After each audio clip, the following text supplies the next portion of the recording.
Get ready for the world's greatest adventure. The FFP World Tour 2026.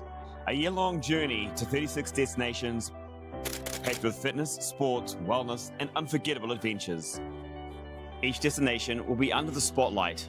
10 days of activations, events, challenges, and your chance to connect with like-minded people. The tour is led by the Chief Adventure Officer, who will travel the world for 12 months, discovering, exploring, and sharing the best experiences along the way. The CAO will be joined by 100 ambassadors throughout the world to connect with the people and inspire their city.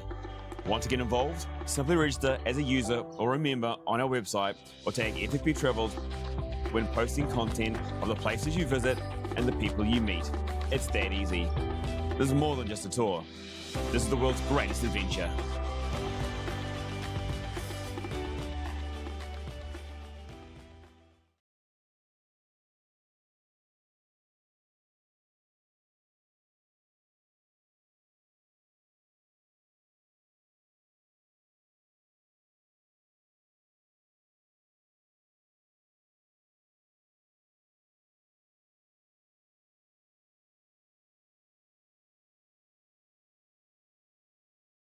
The audio's not on.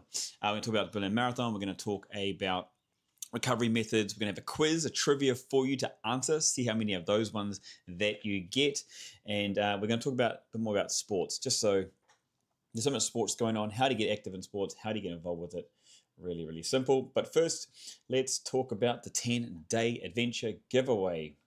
First one coming up.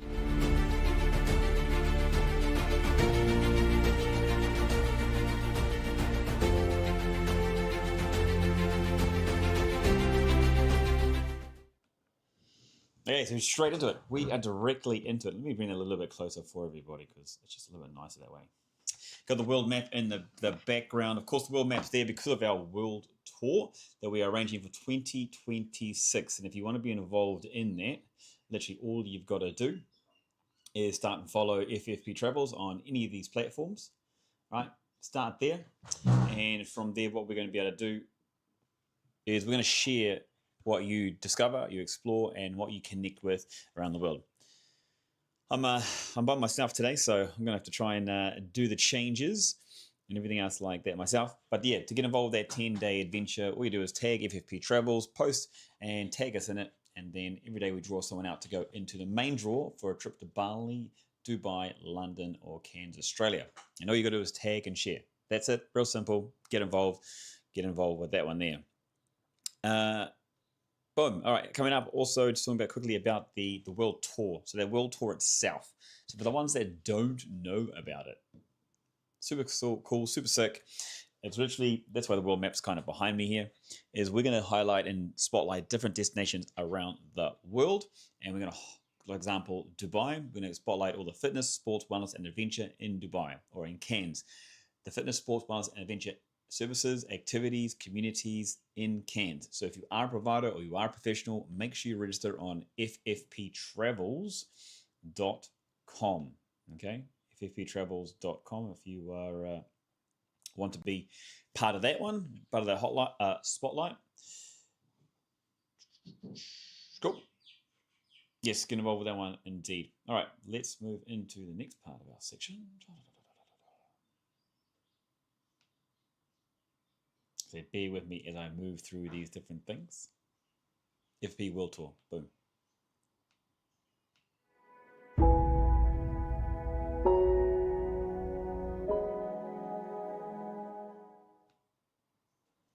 Cool. So we are talking about wellness. We're talking about recovery methods. So make sure you put down in the comment section, what's your favorite recovery method? What do you use when you've done a workout, or you've come from a run, or you come from an event, or you come from a sports match, or you come from a long hike? What is it that you are doing personally? If you are following us on YouTube, Facebook, Instagram, TikTok, wherever you are, throw it in the comment section down below and let us know what it is your favorite recovery methods are. Now, we're going to keep this real simple because I know that a lot of people have asked about what's the fastest way to recover. And what I've realized is actually a lot of people don't even actually understand what recovery is. What does that even mean? Okay, so for example, Ben, what happens when you do exercise? What happens when you do training? What happens when you play a sports match? Simply, you're using your muscles, your heart, your lungs. Those are your main primaries, and they are using energy. All right, now, everything's made up of energy, and when it comes to the muscles themselves are fibers tearing. Okay, so you're literally tearing fibers. Doing this, you're tearing fibers. So you go do activity, you go do sports, you're just tearing fibers, tearing fibers, tearing fibers. Now, when this happens, there's a rush of blood to that area. Okay, afterwards, there's a buildup of lactic acid around the muscle or through the muscle as well. And then for the lungs or for the heart, because the hearts are expanding and pushing, pulling in air and pushing out nitrogen, all right, they're getting more oxygen to the body. The lungs, that's what the lungs are doing. And then they feed the O2 to the heart, and then the heart pumps faster to deliver blood around the body, which carries the oxygen around the body, puts the oxygen in, and then takes the nitrogen out of the body. That's what's actually happening. Okay, so what our body needs to do is it needs to recover. Okay, and the fast way to do that is, how do you recover from intense movement or intense exercise, or when you're literally damaging yourself? So the fast way to do this, as people know, is they just start cooling down. So they need to slow down, bring the heart rate down like a big train that's got all this momentum, or like a ship. They just need to slow down, move, okay? And then you want to do some movements like mobility without duress or without strain. So doing things like everyone's heard about stretching or mobility, moving the muscles out to a longer length, all right? So that helps to flush out lactic acid, or you drink water to flush out lactic acid. So by having hydration, or by stretching, or by mobilizing, you are there for recovering the body, because blood will come to that area carrying the nutrients, vitamins, minerals that's required for repair. Now that's the simplest thing. Hydrate, stretch all the muscles, and mobilize around the joints you've just used. The second thing, of course, is how do you speed up or accelerate the recovery? And this comes to the next step of recovery methods, using compression socks or compression wear. All right, what the compression wear does, it just restricts too much blood going to that space. All right, so when you have an injury, a cut or a bruise, you see when blood flushes to the area, yep, that's the body's response for repair. Okay, so compression wear, what that does is reduce the amount of blood to that area to help reduce swelling or bruising. Okay, so that's the first thing. And then the next kind of thing is recovery. Ice baths are really common, or ice packs actually quite more common. When you go to ice bathing does the same thing. So the ice bath, you jump in the ice bath, it cools down your core body temperature to start with. So it allows you to just not be as hot, because when the internal temperature is really high, your body is struggling to get rid of the heat out of the system. Okay, so by having an ice bath, it first of all cools down the system. The second thing, it helps to slow down the amount of blood being pushed around the body. All right, so again, it just prevents too much blood being pushed around the body, helps to bring the heart rate back down, helps to slow down the flow of blood around the body, and helps you with the recovery that way, by first cooling and then slowing down the system. All right, so come to a more stable or normal status or situation. That's what it's for. Okay, and that's what you go into first when it comes to recovery. Now, there's other ways to do this as well. You can get into, obviously, massage at the end of the day, because again, your muscles have been tearing, you relax. Now, massage does actually tear muscle fibers, but again, what it does allow you to do is to flush out the lactic acid around the system, allows the body to relax without load. And that's kind of the main thing you have when you're talking about massage. That's why you get massage. You've got tension in the body, the muscle fibers not up, and you want to massage those knots out of the body. So yeah, there's the first things when it comes to your recovery. It is compression wear, it is slowing down, stretching, mobility, it is icing, or cooling down the body temperature. And the next part of that recovery method is refuel. It's really important, because you work at high intensities, or the glucose or glycogen out of the body, the energy stores have been used up. And so you need to replenish these energy stores. Having things, simple things. You can have banana, oats, you can have a meal, rice, couscous, sweet potato, lean meats, whole foods, actually anything to start with is your first step. Refueling recovery, hydration, water, water, and then food to put energy back into the system after you've used it during training.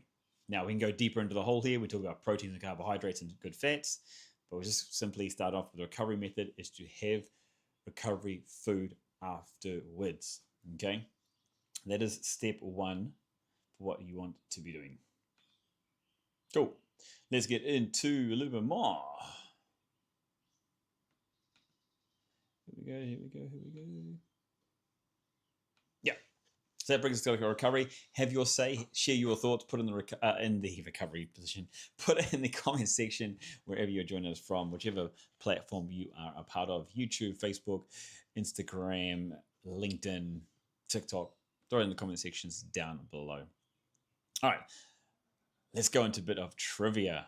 I like this part. This is a new thing we're going to keep adding into our presentations. And as we build up, as we go further into it, all right, we know, oh, I've added the wrong thing there. That's okay. Let me add this in for everybody so they can all kind of see.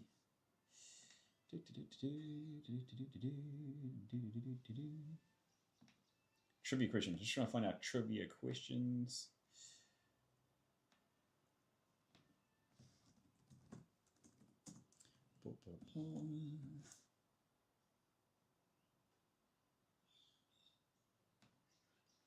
Here we go. I'll have a little jingle on the show later on when I've got the producer able to help out. He's just busy on another show at the moment. All right. So here we go. Let's do some trivia questions. I've got no jingle yet, so that's about it. All right, let's start with a few questions. What is the fastest animal in the world? Not sure what an animal is. That's probably the first thing we kind of need to work out. The fastest land animal, I should say, sorry. The fastest land animal in the world.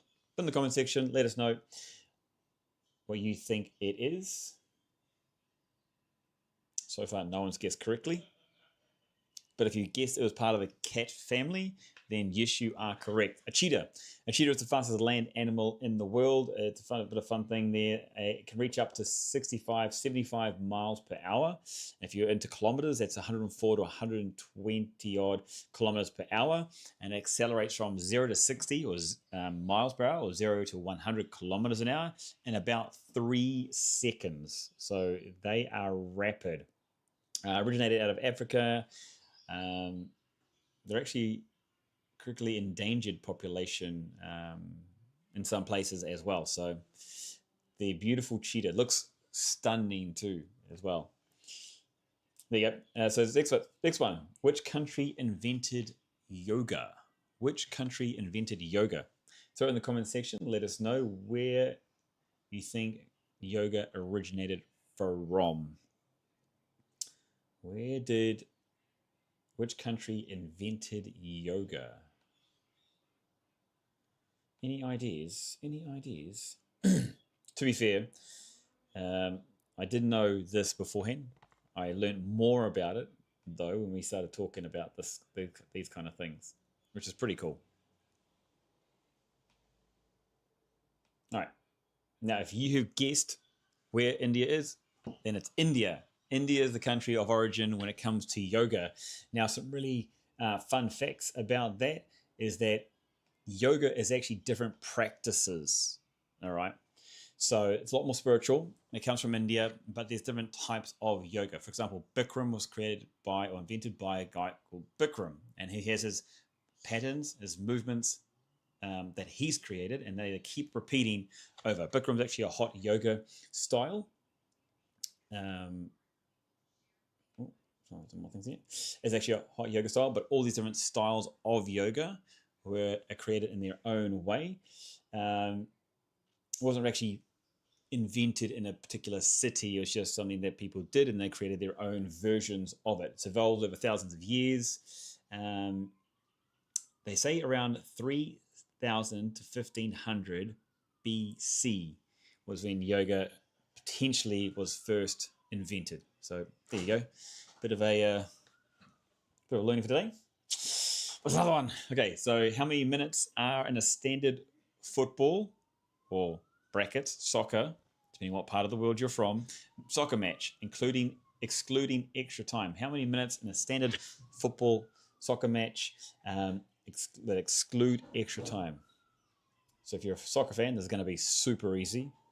You might have to add in the comments about the extra time. How many minutes in extra time?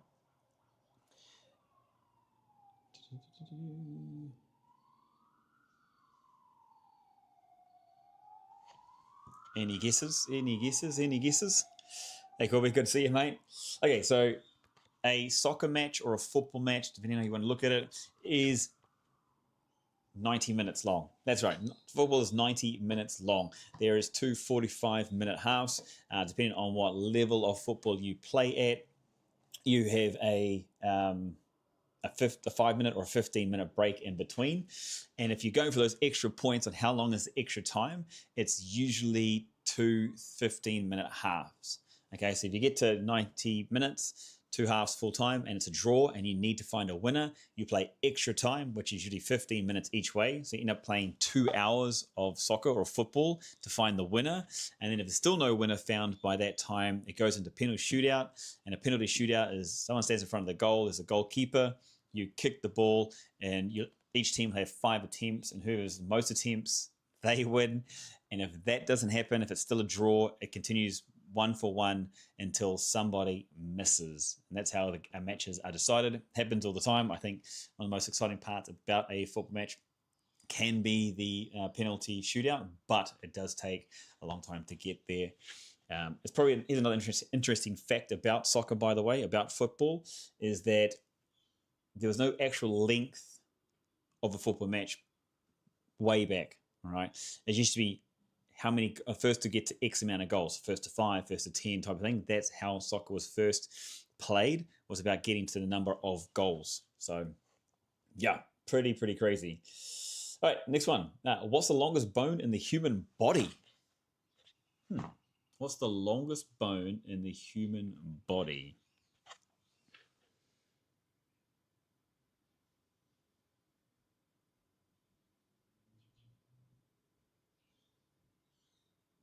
What's the longest? The longest, not the thickest. Okay, not the craziest, but the longest bone in the human body. If you guessed the femur, you are 100% correct. The femur. But where's the femur? So the femur is between the hip and the knee. It's that long, strong bone. Fun fact about that one is it can handle up to 30 times your body weight. It's very hard bone to break. So if it does break, there's a lot of pressure going on there. You've got 2 of them as well. That's the other thing about it. And so, you know, the very strong bones by themselves. And there's a lot of things about bones as well. They are a storage. Not only do they hold us up, but they protect, they store as well in the body. So pretty crazy and pretty cool. Okay, did you guess? How many did you guess out of those? How many did you guess? Longest bone, did you guess that one? Put in the comment section to let us know. How many minutes in that football match? Did you guess that one? Which country was yoga invented? What's the fastest animal in the world? What's the cheetah? And the last one I'm going to give you is Pilates. We talked about yoga, so let's give Pilates a bit of a spot as well. Who invented Pilates? When was it invented? Who and when was Pilates invented? Who and when was Pilates invented? Let us know in the comment section. Put in the comment section who and when was Pilates invented. 5, 4, 3, 2, 1. Joseph Pilates. Joseph Pilates. He invented Pilates. All right. Now it's actually invented in World War I by the Germans to help soldiers recover after wounds or injuries. All right. Now, the reason you see reformers is because of they were created, the exercises, the movements were created around the hospital beds. So there was slings, there was pulley systems put up about the beds to help soldiers recover. And that's where it kind of established itself, and that's where it grew from, was that side of things. Pilates, World War I. So there you go. There is something for you to ponder over. How many did you get? Let us know in the comment sections down below. All right. As always, we're going to thank our sponsors for today as well, our supporters. This one, we're going to do a shout out to Forge Fitness and Performance. Big shout out to the guys there in Meydan in Dubai, Phil and the team. Experience premium personal training at Forge Fitness and Performance, a private studio in Meydan, Dubai, built for results and one-on-one attention. Go to www.forgefitness.ae to find out more about the team. They deliver one-on-one personalized training. So big thank you to Phil and the team for supporting FFP. Big shout out to people online here. Hello, hello, hello. Some common names and common friends and people there. Good to see you. How many trivias did you get in a row on that one? I'm just going to jump between these other ones. If you're on Facebook, maybe you're on Facebook, maybe you're on Instagram, maybe you're on LinkedIn, maybe you're on YouTube, maybe you are on Twitch, or maybe you are on TikTok itself. All right. Great to have everyone involved, and thank you for your comments on the stream, whichever one you're joining us on. Let's rock and roll. Let's keep moving through the show. Everyone's looking great. Everyone's looking beautiful. All right, I'm going to talk a little bit about the Berlin Marathon. This was crazy cool. Really, really awesome, like, weekend out. I've seen so many different... oh, my camera's just gone completely off there. So many different posts online on the different social media platforms, and it was busy. It was super busy when it comes to the Berlin Marathon. It was a big one. Everyone was kind of into it. And when I say that, what I mean is that it's just so popular. It's just one of those big ones. And one of the biggest things that came out of... I'm just running through my stuff, my notes. One of the biggest things that came out of the marathon was the winning time. It was like unbelievable. So the young man... Go through some more notes here. 2 hours, I know it's 2 hours, 2 minutes, and 16 seconds. Now, if you don't know what a marathon is, it's just slightly over 42 kilometers an hour. 42 kilometers. All right. That's how far they run for a marathon. That's a standard distance to run. I've actually forgotten why it's 42 kilometers. I did remember being told. I believe it was someone had to run back to deliver a message. I believe that was 42 kilometers, and it became kind of a standard thing from then.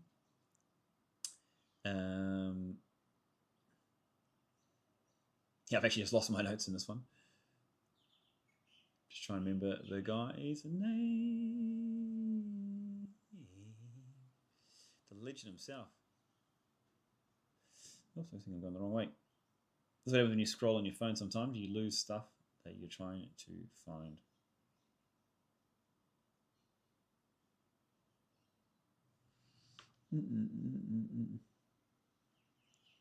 How good is this right now, huh? No, I've got to look that up. Give myself a little bit of a reminder.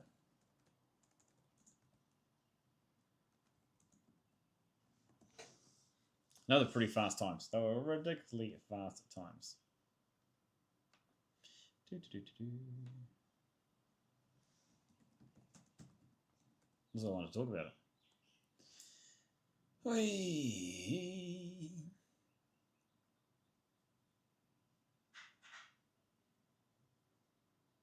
Trying to remember his name. Sebastian Sawi from Kenya. That's right. Oh my goodness gracious. Apologies. Couldn't remember the name. You guys can help me by putting that in the comment section, by the way. That's one way you can help out. That'd be awesome. Yes. Sebastian Sawi from Kenya, 2 hours, 2 minutes, 16 seconds. Second, which is a little bit surprising, but I've heard his name before, Akira Akasaki from Japan. He was 2 hours and 6 minutes and 15 seconds. So he's actually 4 minutes behind. It's crazy, right? Now, this was always expected to be a fast race because of the flat terrain of Berlin. All right, so it's always one of the fastest ones in the world. In fact, if you compare it to Dubai's, I think it's more about the number of corners in the race, which means these are both very, very quick races when people get into them. What also happened in Berlin is Harry Styles has got a lot of publicity out of this one because he actually ran it and he did it in a sub-3 time, which is no, a sub-3 is very fast. If we try and compare that to the winner, they're running at 21 kilometers an hour. Now, if you try and run at 21 kilometers an hour, some people cannot sprint that fast. All right, so 2 hours is insane. 3 hours is very, very good. You're still running around that 15, 16 kilometer an hour mark, which is still very impressive. And Harry Styles got a lot of publicity out of himself by doing the 3 hours. On the women's side, it was Kenya did the double again. This is Rosemary Wanjiru from Kenya, 2 hours, 21 minutes and 5 seconds. Just pipping out. This was a close race. Only by 3 seconds beat the Ethiopian runner Dera Dida. Can you imagine running 42 kilometers to only win by 3 seconds? Like 1, 2, 3. Like that's insane. Like that's how close, how quick, how tight this was. Okay. And then Ethiopia was the third runner there, Asmera Jibru, and that was 2 hours, 21 and 29 seconds. Only 20 seconds behind. So the women's race, very, very quick, very, very fast as well. Wow. Woo. Okay, sticking with sports. I know it's Wednesday, but I do want to stay with the sports side of things because Samoa at the World Athletic Championships. Yes, very, very cool. The first Samoan medal at the World Athletic Championships was given out to the discus thrower. And his name, I've forgotten his name. Oh my goodness. That's not very good, is it?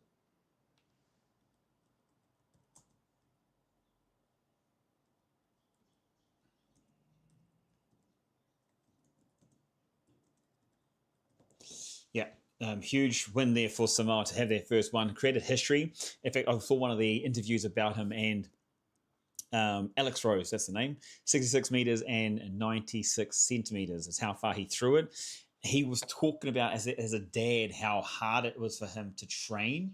He had to basically try and train. Then he went just did the qualifier to make sure he could qualify. So he qualified for the event itself, and he was just happy to be there. He was literally just happy. Like he made it to Tokyo. He made it to the World Athletic Championships. That was his tick thing, right? And so because it had been a new dad, his time was taken away from the training for him, and so to get there and then to get a third and get Samoa's very first medal at the World Athletic Championships is a phenomenal achievement, especially considering how he did it by not being able to have the training that he wanted to in order to get there. So yeah, that was pretty crazy and pretty cool from his perspective, from his side. So big ups to Alex Rose for doing that and for competing on the side of things as well. So yeah, big well done to Alex. There's some other news, but before we do that, I think we should do some more trivia. You guys up for that? Trivia? Yeah, I think so. Let's go back to trivia. Dun, dun, dun, dun, dun, dun.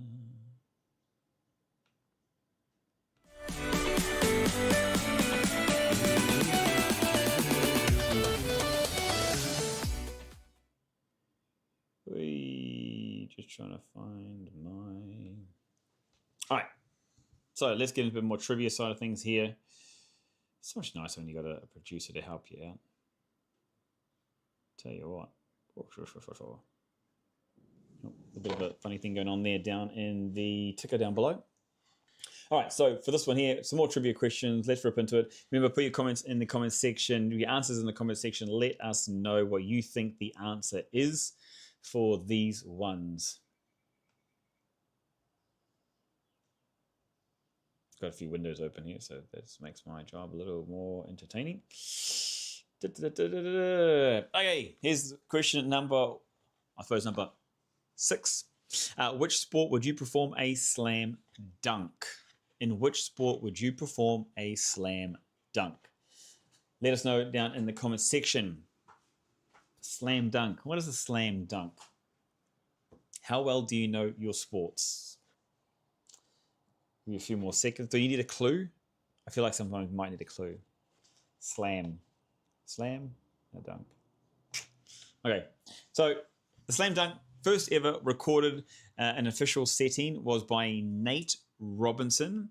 Now he is 5'9" or 175 centimeters. It means he's 1 or 2 centimeters taller than I am. I consider myself quite short, and for an NBA player, extremely short. I think I've given away a couple of clues there. Should be tall, and I said NBA. Okay, so he jumped over 4 feet off the ground, basically over a taller player to dunk. So a slam dunk is in basketball. It's in the sport of basketball when they jump up and they throw the ball, they slam the ball down through the hoop. Now, if you know of Michael Jordan, which most people do, he is got the iconic look, the Air Jordan or the Air icon, where he jumped from the keyhole and did a slam dunk from there. Now, the height of the basketball hoop is about 10 foot. All right. The distance away from the keyhole to there, I'm not 100% sure, but if I had to have a guess, I would say it's close to 3 or 4 meters. Like it's a long, long way. So that's a slam dunk. Slam dunk comes from basketball. If you're not sure about the 10 foot, it's about 3 meters and 5 centimeters. So it's literally nearly double my height. I'd have to jump up to be able to do that. Okay, what's the world's highest mountain? There's not really a fitness, sports, wellness, or adventure. Kind of adventure. The world's highest mountain. What is the world's highest mountain? There's actually some controversy about this over the last few years, but it was reconfirmed again. The highest mountain, it's somewhere in Asia. No, not Japan, Asia. Not China, Asia. Tallest mountain in the world is in Nepal. Well, it's on the border of Nepal. It's Mount Everest, of course. Mount Everest is the tallest mountain in the world. If you weren't sure about that one, you might be sleeping under a mountain. Bomb. Okay, it's the tallest mountain above sea level at 8,848.86 meters, or 29,031.7 feet. It isn't the tallest from the base of the mountain to the peak. That one actually goes to Mauna Kea in Hawaii. And that one actually raises over 10,000 meters, so near about 1,300 meters higher when it's measured from its underwater base. All right. So that's the difference. Everest is the highest above sea level, where Mauna Kea in Hawaii is actually the biggest one from its base to the top. It just happens to be in the water. And I imagine it a few 100,000 years ago, it was actually completely out of the water. With the polar ice caps melting, that's what's happened on that occasion. So there you go. But yeah, a bit of a bonus twist. Everest actually grows 4 millimeters every year due to tectonic plate movement. So it's still getting taller, which is pretty insane when you think about this all, because a mountain growing, even if it's 4 millimeters, is still pretty insane. Okay, we've got a few more questions here. How many Olympic rings are there? How many Olympic rings are there? Who watches the Olympics? Put them in the comment section. Let us know your thoughts on how many Olympic rings you think there are. How many are there? 1, no. 2, no. 3, no. 4, no. Oopsies. Oh. Just realized we're not actually on. Muna, hey, but that's crazy, because like I've just talked. Mauna Kea is the highest mountain, and then your name Muna, which is very close, and you're liking the live, so big thank you on that one. So going back to our question at the moment, how many Olympic rings are there? There are unos, dos, tres, cuatro, cinco, un, dos, trois, quatre, cinq, 1, 2, 3, 4, 5, tahi, roa, toru, fa, fitu. Hey, you got a few of them. There's five. There's 5 Olympic rings, and they represent the 5 inhabited continents of the world: Africa, the Americas, Asia, Europe, and Oceania. That's what they represent. Their colors are, for bonus points, blue, yellow, green, black, and red. All right. These were chosen because every nation had at least one of these colors in its flag at the time the symbol was created. And when was it created? In 1913. Wow. The Olympics, eh? It's a massive history in the Olympics. Still definitely a favorite time. I can't believe it's only 2 weeks though. Insane. All right. Which vitamin do you mainly get from sunlight? Which vitamin do you mainly get from sunlight? Unos, dos, tres.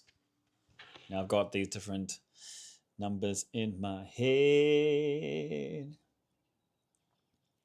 Sunlight is a vitamin. Is a B12, B6, vitamin B, vitamin C, vitamin D. Sunlight comes on down. Now, the best time to get this is actually in the morning, by the way. It is, drum roll, I wish I had a drum roll. It's vitamin D. Vitamin D is the vitamin you get from sunshine. Now, you want to get out there in early morning so that the ultraviolets are not that strong. Big, massive, Minna, big thank you to you. Lots of likes, lots of love, sharing the love. Amazing. It's vitamin D. It's not just, it isn't just strong for your bones or helping your bones get stronger. It also helps your immune system. It helps your mood. So it helps you lift your chemical levels, all right? Even muscle function. It's why getting a little sunshine can make you feel physically and mentally better. So it improves muscle function. How cool is that? Simple, right? So you get to feel good. Yeah, not the oxytocin, that's love. That's right, but you can get the endorphins going from a bit of vitamin D. There you go. All right, how many players? We've got more basketball. We've got one more basketball. I think I might change this one. I'm going to change the sport. What sport? Number of players. How many players on a rugby team? How many players on the field of a rugby team at once? Just the one team, not both teams. How many players on the rugby field at one time for a team? Yep. How many think of? So if I went through them, you've got like a prop. Got an open side prop, a hook. Tight head prop, hooker, loose head prop. Right. You got 2 locks in the back. You got loosies, which are your. Oh, someone's just invited me. That's very nice of them. You got your number 8, your number 6, your number 7. Those guys are on the side, your flankers, right? You've got your halfback, you've got your fly half, you got your center, you got your outside center, you got your wing, you got your other wing on the other side, and you got your fullback. Oh no, that's actually 15. So 15 players. That is awesome. You know how many awesome people there are online? It's amazing. 15 players. 15 players on a rugby team. It's just gone through. The Women's Rugby World Cup is happening this weekend. That's the reason why I asked. It's taking place over in England. It's England versus Canada for the championship over there. It's also a third place player between New Zealand and France for the bronze medal match. New Zealand were the defending champions for 2 in a row. They were going for 3. They got knocked out in the semis. England has not lost a match in the last nearly 4 years. In fact, if they win this match, they will not have lost a match within 4 years, and they're looking super strong, super dominant. But there are some people that think Canada can win this one. They think that if anyone's going to beat them, it could potentially be this Canadian team. They're actually an amateur team, so it's crazy. They are an amateur team of rugby players. They had to do crowdfunding to get $1 million in order to get the Canadian team to the World Cup, and they've made the final. And they've beaten New Zealand, who's a professional team, Canada and France, who are also professional teams as well. So that's super impressive, and big well done to the Canadians for that, because yeah, wow. I mean, what kind of effort must you've put in? You've got to do your work, and you've got to try and get everything going in order to get there. So yeah, much love to the Canadian woman for doing that, going through all that effort to get there, and now to make the final. Hugely deserved, greatly deserved. So well done to the ladies there. Booyah! Okay, I think yes, that's going to wrap us up for today. Let us know in the comment section anything you'd like to share there for comments, questions for the next show, anything like that. Obviously, it's a bit tough doing it by myself. That's okay, but thank you for joining us. Thank you for your comments. Thank you for your likes. Thank you for your sharing. Always means a lot. And we're going to move into the FFP Fundraiser shortly, where I'm getting professionals on board to come and join us. They're going to be doing information, interviews, workshops about different things of health and fitness. We're raising funds to help the battle against, or to tackle mental health issues that people face on a regular basis. So we need your support, we need your help, and we're going to run this fundraiser. We're going to do it live. We've got other people on here. We'll do more games, more challenges, have more things for people to join in with, which will be very, very, very cool. And yeah, follow FFP Travels, subscribe, like, and comment. Take it easy, guys. Thank you very much for your time. We'll see you in the next show. Get ready for the world's greatest adventure. The FFP World Tour 2026. A year-long journey to 36 destinations, packed with fitness, sports, wellness, and unforgettable adventures. Each destination will be under the spotlight. 10 days of activations, events, challenges, and your chance to connect with like-minded people. The tour is led by the Chief Adventure Officer, who will travel the world for 12 months, discovering, exploring, and sharing the best experiences along the way. The CAO will be joined by 100 ambassadors throughout the world to connect with the people and inspire their city. Want to get involved? Simply register as a user or a member on our website, or tag FFP Travels when posting content of the places you visit and the people you meet. It's that easy. This is more than just a tour. This is the world's greatest adventure.